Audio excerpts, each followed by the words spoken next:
Salut les petits loups. Alors bonjour à tous, à tous les élèves qui sont en structure avec moi et ceux effectivement qui sont en cours particulier.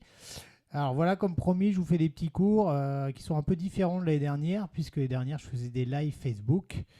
Là je vous prépare plutôt des tutos en vidéo, comme ça, qui seront un peu plus détaillés, un peu plus visuels. Et vous pourrez me poser des questions sur effectivement les exercices, tout ça en live Facebook. Alors, là aujourd'hui, on va parler des rythmes à la croche. Alors, pour ceux qui ont déjà vu un peu les accords, donc on pourra couper le cours en deux parties, les accords et le rythme. Hein. Donc les accords, là ici on verra quatre accords qui sont le sol, le mi mineur, le do et le ré. Alors je vous rappelle que le sol, ce sera l'accord qui s'appelle le G, le mi mineur, le E petit m, le C, ce sera l'accord de do, et le ré, ce sera l'accord de ré. Hein. Donc tout ça, il faut se rappeler de la nomenclature internationale pour le nom des notes, hein, soit A, B, C, D, E, F, G, hein, qui correspond à La, Si, Do, Ré, Mi, Fa, Sol. Alors déjà, première chose, on va voir chaque accord et ensuite nous verrons le rythme. Donc le premier accord que l'on va voir, c'est le G. Alors, pour le placer, hein, on va utiliser, donc, pour ceux qui sont droitiers, la main gauche, hein, et on va utiliser trois doigts. Alors, vous allez voir, l'accord de G, hein, c'est l'accord qui peut se faire de différentes façons. Là, on va le faire avec trois doigts.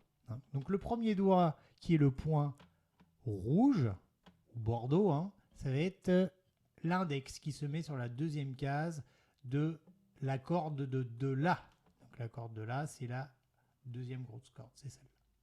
Ensuite, vous avez le point noir, donc troisième case de la première corde, mi grave.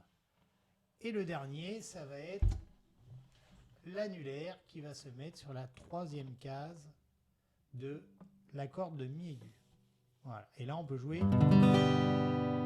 les six notes, les six cordes.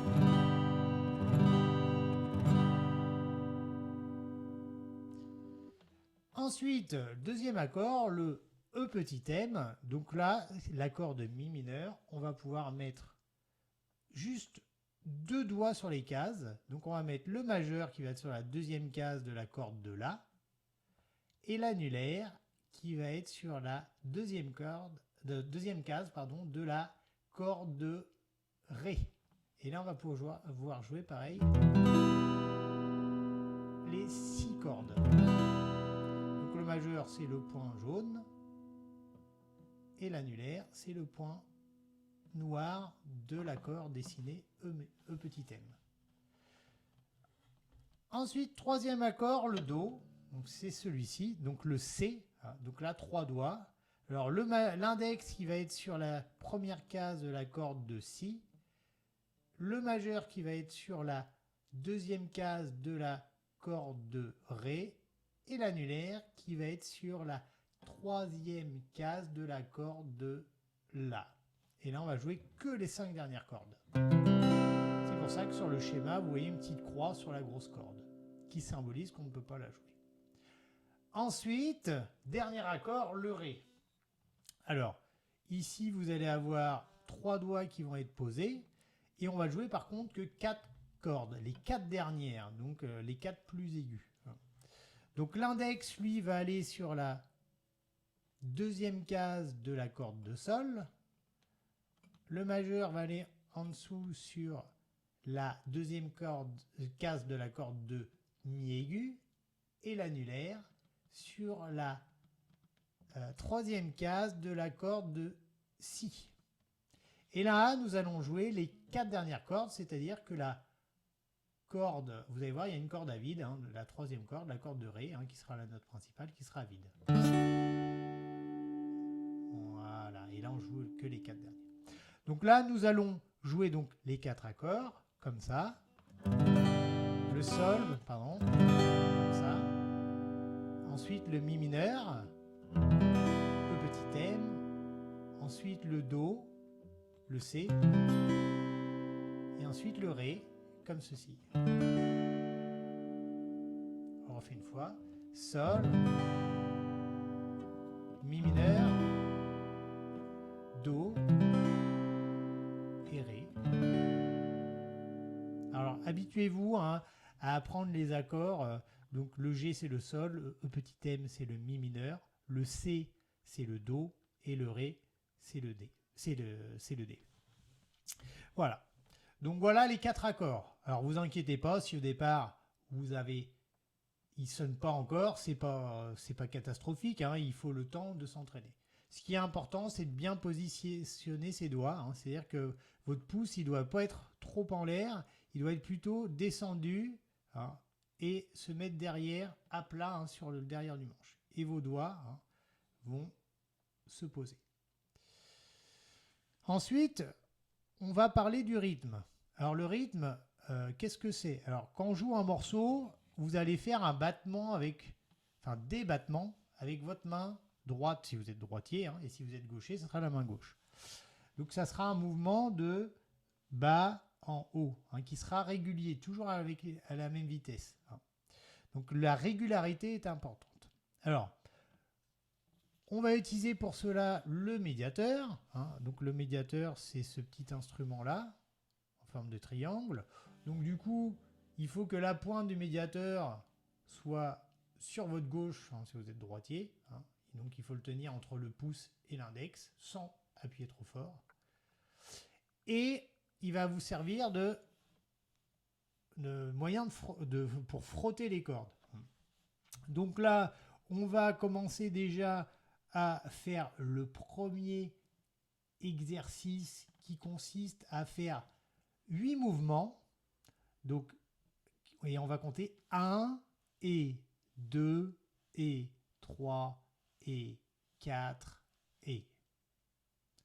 Alors ça, c'est important de bien comprendre que le système doit être régulier, le mouvement doit être régulier, hein, puisque lorsque vous jouez un rythme à une certaine vitesse, hein, le rythme reste généralement constant tout le long du morceau.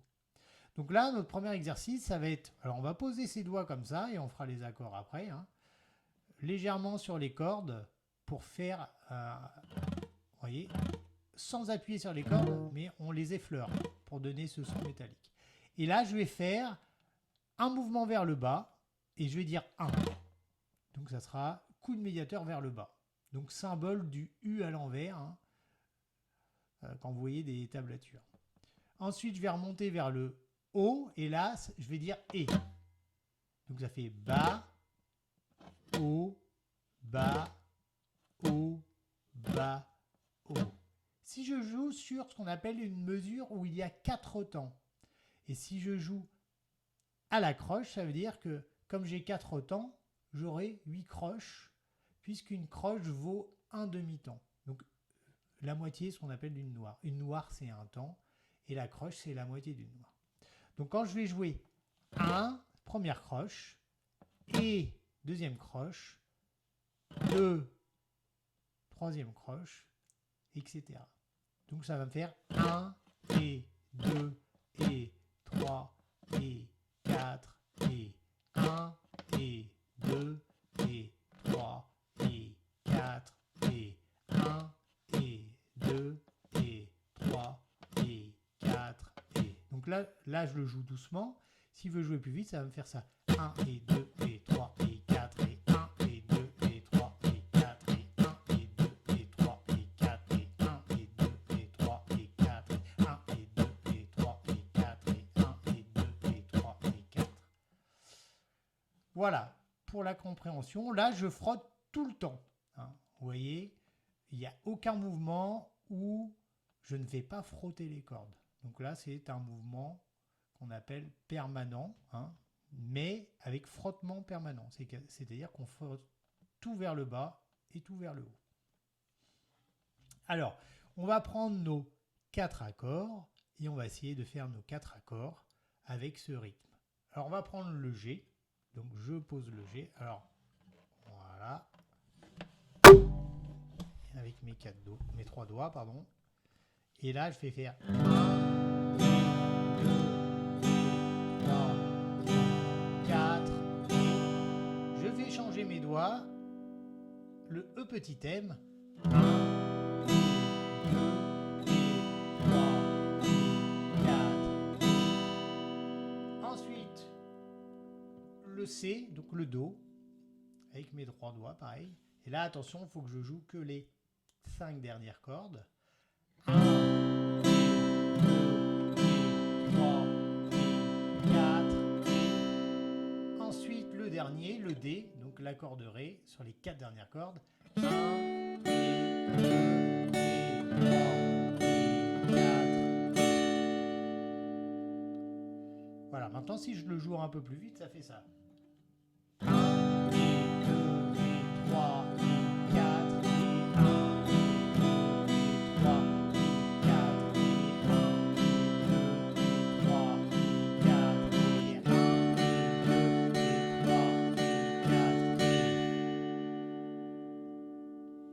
Voilà, alors entraînez-vous à faire ce petit exercice. Hein, et là, je vous fais une deuxième vidéo où vous allez avoir différents motifs rythmiques, où là, je vais vous expliquer à quel moment, parfois, on frotte ou on ne frotte pas les cordes. Hein. Donc, il y a pas mal de rythmes qui existent. Je vous dis à bientôt.